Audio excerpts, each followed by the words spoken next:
खबर रसां इदारे रॉयटर्स के सीनियर ईरानी हुकाम के हवाले से कहना है कि ईरान की नाकाबंदी खत्म करवाने और मुज़ाकरात में ईरान की शमूलियत यकीनी बनाने के लिए पाकिस्तान की मुस्बत कोशिशें जारी हैं। ईरानी हुकाम के मुताबिक ईरान बातचीत में शमूलियत का मुस्बत अंदाज में जायजा ले रहा है, ताहम अभी तक कोई हतमी फैसला नहीं हो सका।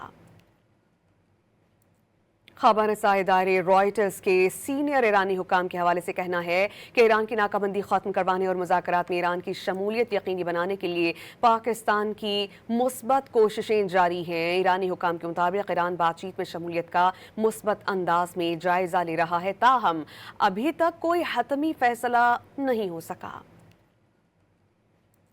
खबर रसां इदारे रॉयटर्स के सीनियर ईरानी हुकाम के हवाले से कहना है कि ईरान की नाकाबंदी खत्म करवाने और मुज़ाकरात में ईरान की शमूलियत यकीनी बनाने के लिए पाकिस्तान की मुस्बत कोशिशें जारी हैं। ईरानी हुकाम के मुताबिक ईरान बातचीत में शमूलियत का मुस्बत अंदाज में जायजा ले रहा है, ताहम अभी तक कोई हतमी फैसला नहीं हो सका।